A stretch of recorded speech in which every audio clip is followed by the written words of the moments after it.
Hey guys, I am currently on take number 12 for this topic, so hopefully I finally get through this one because I want to be a one take Tommy and not continuously record. But this is an important message.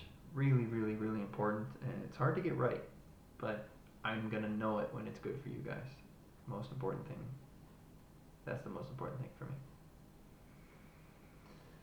It's about the flow state, and it's about faith in yourself and assurance, and then a little bit on the meditation that I do.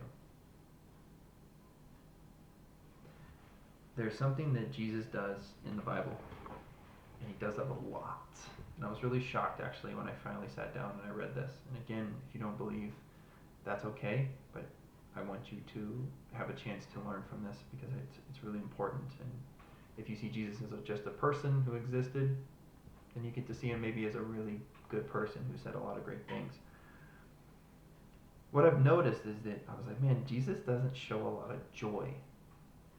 As I'm going through Matthew, Mark, and Luke, and I'm on John right now, I was like, Jesus is not, he's not joyful.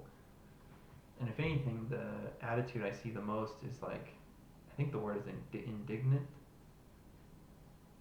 or indifferent almost. Whereas he is performing some of these miracles that he performs, it's like he's writing in the dirt, and he's like, all right, let the person who hasn't sinned throw the first stone.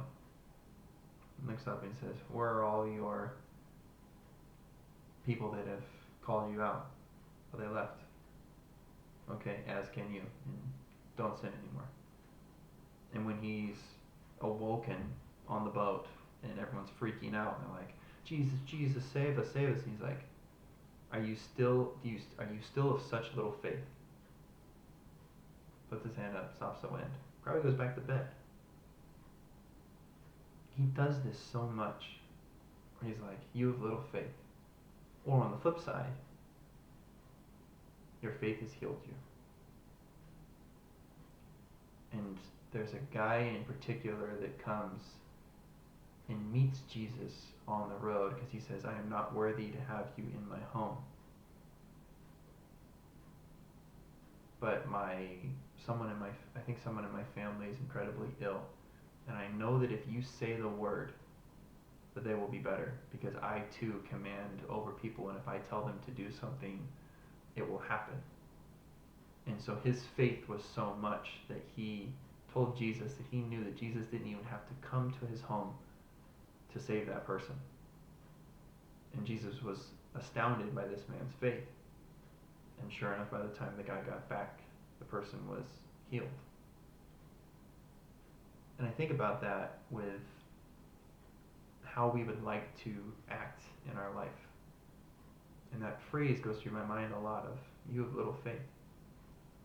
Because if I was walking around, or if I was about to do this topic, like I really believe that I could speak valuably for you guys, that would be my mindset. It would be like, of course. What do you mean?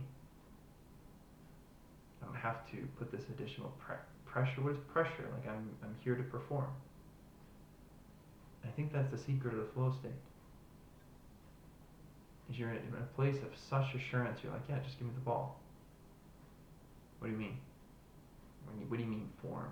What do you mean shot pocket? What do you mean I have to do everything? You're never going to do everything perfect. And I think that message is so important because things aren't going to go right sometimes. I actually thought about this. The image just kind of came in my mind of like, there's 3 things happening and they're all bad. And you're like, oh, that wasn't great. And you just keep playing because like it's going to work. So I think faith and assurance is the first place that I want to start that needs to be in your life. Even if it's not Jesus for you, you need to have some sort of internal faith that you just know it's going to work out. And even if it doesn't, you're not attached to it. You really want it to, but you really, if my goal for you is that you would really want to be in the moment and not focused on whatever outcome that you want. And the second one was I was going to talk about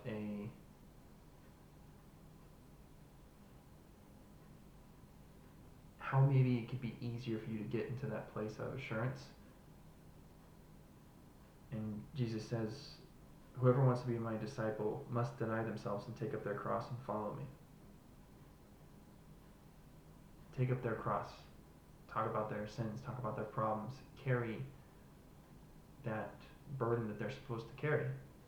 Take care of the things they're supposed to take care of, and not fall into the laziness and not fall into the vices of their world. We can have it easy if we want to. But actually getting into the flow state and being that player that you want to be and being that person that you want to be, there's responsibility with that. There's a lot of responsibility with that. And it requires a lot of faith. And it requires the second part, which is for whoever wants to save their life will lose it.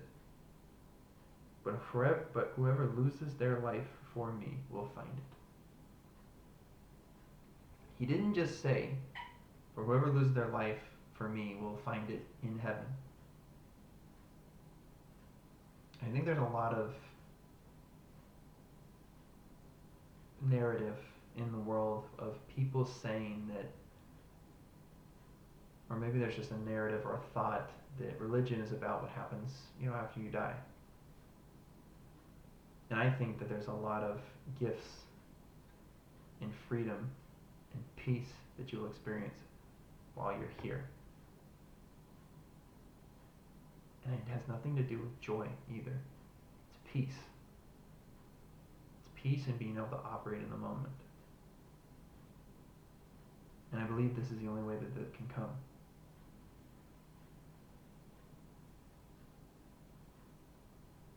And when I think of whoever loses their life,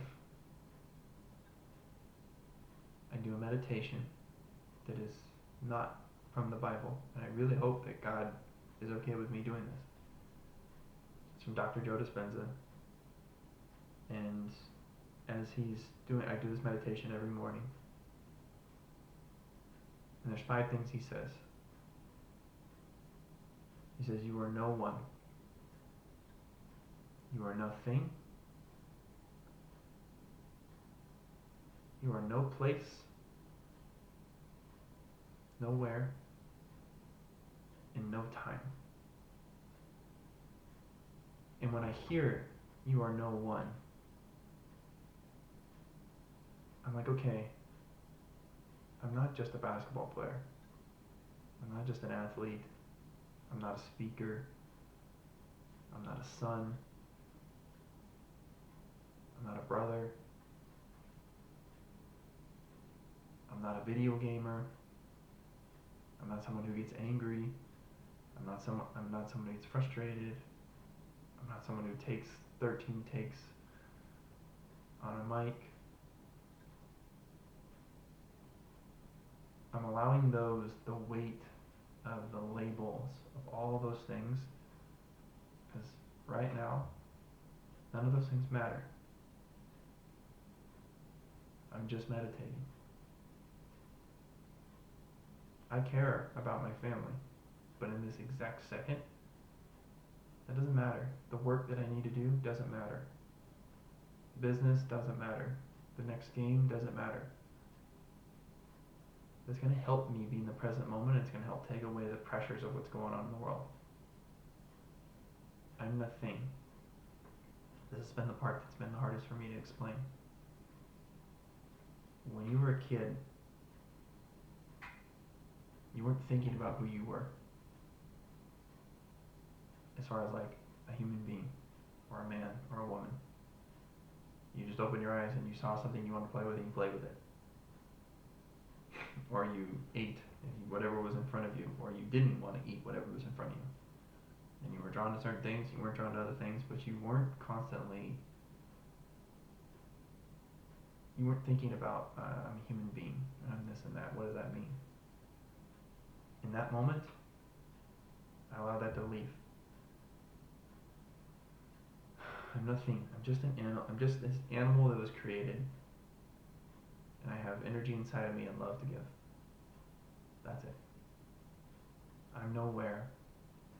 It doesn't matter where I am right now. I'm on a bed. This bed could be anywhere in the world that I have lived in. I've at least been in 9 different countries in my life, and I've lived in 5 or 6. The bed's the same. The sleep's the same. The people are mostly the same. Human beings are incredibly and beautifully predictable. It's easy for me to be a coach because I've seen the same problems in every single culture. But it doesn't matter where I am. Like your home, I know the world doesn't revolve around you, but wherever you are, that's your home. That's where you get a chance to be present. Doesn't matter. So whatever else is going on anywhere else in the world, unless you're on the phone with someone, doesn't matter. And the last one is no time. I think this is a really big one because we put a lot of pressure on time. I need to be here for a certain amount of time and it's going to take this and it's going to add to it. And one of the ways that I've tried to counter that is I try to get on a bike and just ride for 15 minutes. So there's time involved. But as I'm riding, I'm trying not to allow a single thought go on my mind. I'm going through this process as I'm riding the bike, this kind of this meditation. And I remember as a kid, I would just look at the wall in front of me. We didn't have all this dopamine and all this internet. I talked about this a little bit in another episode or another lesson. And I would just take my thumb and like dig my nail into the wall. My mom probably didn't like. But that was it. I wasn't overthinking anything. I wasn't thinking about time. Now when so it's kind of it's like the same challenge is, can I just exist? And I try to do the same thing when I'm playing defense because defense is not easy.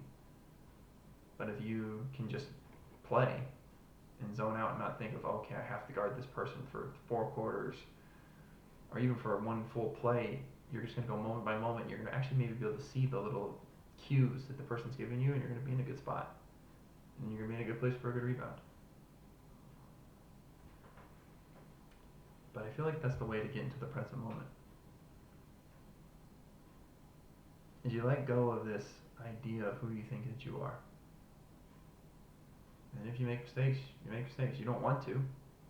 I get that. I get frustrated. I don't want to make mistakes. But after 3 in a row, I know that I'm going to play better if I free myself up from those mistakes. That's my hope for you guys.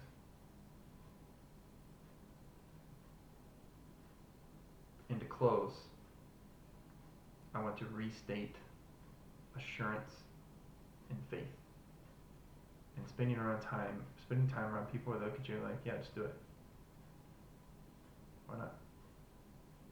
And starting to get that shoulder shrug and embodiment in your body where you're like, yeah, why not? Let's do it. I got this. Because at some point, that's how you acted in the world. There wasn't a whole lot of thought that went on behind it. You didn't wake up and think about all the things that needed to happen before you went to the gym. You walked up, put your shoes on, and left. You didn't think about how long it was going to take to cook for yourself. You started cooking.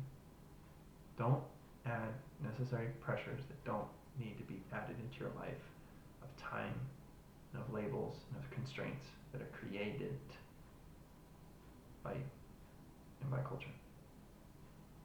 If you want to work with me, feel free to reach out. This is probably a big topic, so I can understand if you want to do more work on it.